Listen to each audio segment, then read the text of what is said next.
Hello everyone, welcome in nursing रोज़गार। आज का टॉपिक है हमारा सेल मेम्ब्रेन, प्लाज्मा मेम्ब्रेन। यानी सेल मेम्ब्रेन को हम प्लाज्मा मेम्ब्रेन भी बोल सकते हैं। आज हम पढ़ेंगे इसकी definition, composition and function of the cell structure, cell membrane और structure of the cell membrane. First है डेफिनेशन। डेफिनेशन में आप क्या लिख सकते हो? Cell membrane is a thin, flexible, living and selectively permeable membrane which surround the cell and separate the cell content from the external environment। मतलब एक layer जो कि selectively permeable होने देती है कंटेंट को सेल से बाहर या उसके अंदर, from external environment। Now composition of the cell membrane। First phospholipid।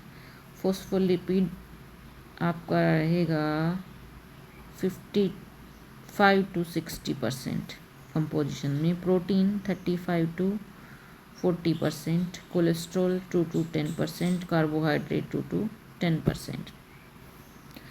ये आपका स्ट्रक्चर है सेल मेम्ब्रेन का। मेन इसमें ये लेयर है आपकी फोस्फोलिपिड। ये layer phospholipid, blue part head, yellow part tail of the phospholipid bilayer.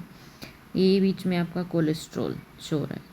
Protein periphery पे भी हो सकता है इसके, और इंटीग्रेटेड भी हो सकता है। इंटीग्रेटेड मतलब फोस्फोलिपिड लेयर जो है आपकी, ये बीच में भी प्रोटीन हो सकता है।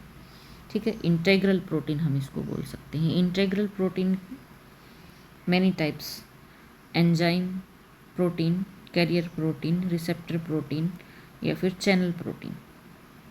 ठीक है, मेन इंटेग्रल प्रोटीन का काम रहता है ट्रांसपोर्ट का। यानी सेल की एक्स्ट्रा सेलुलर मटेरियल है आपका, ये सेल मेम्ब्रेन है, ये सेल के अंदर का मटेरियल है। बाहर से कोई चीज़ सेल के अंदर आनी है तो वो आएगी इंटेग्रल प्रोटीन के थ्रू, यानी कि चैनल प्रोटीन भी बोल सकते हैं। All integral protein are not channel protein, but all channel protein are integral protein. Next glycoprotein भी हो सकता है आपका लिपिड बाइलेयर के ऊपर, और ये कार्बोहाइड्रेट की चेन भी हो सकती है।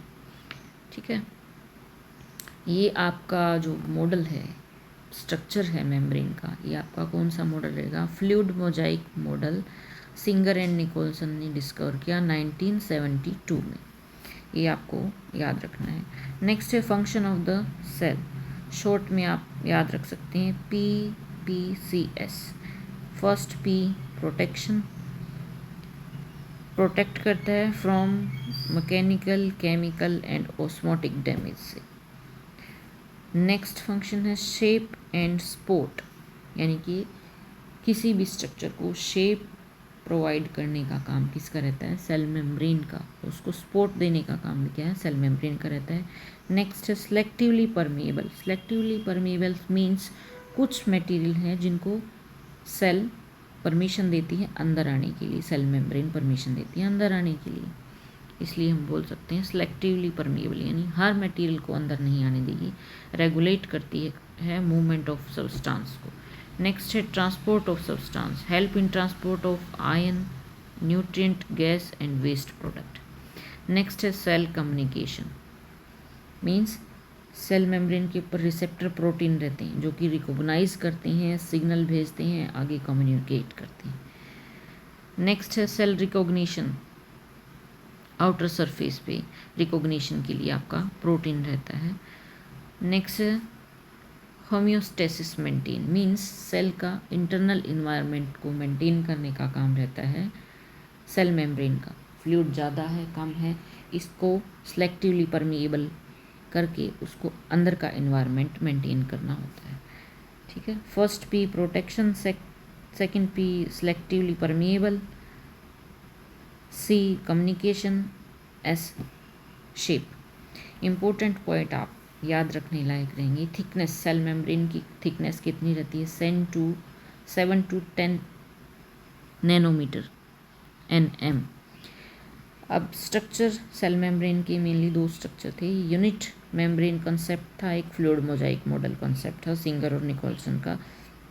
ये दो ही एक्सेप्टेबल थे। यूनिट मेम्ब्रेन कॉन्सेप्ट दिया था रॉबर्टसन ने, और फ्लूइड मोजाइक मेम्ब्रेन कॉन्सेप्ट दिया था आपका 1972 में सिंगर एंड निकोलसन ने। ठीक है, तो सेल क्या है? Living, flexible and dynamic property है सेल मेम्ब्रेन। आज के लेक्चर में हम इतना ही। नेक्स्ट लेक्चर के लिए आप नर्सिंग रोजगार को लाइक करें, शेयर करें, सब्सक्राइब करें। Thank you very much.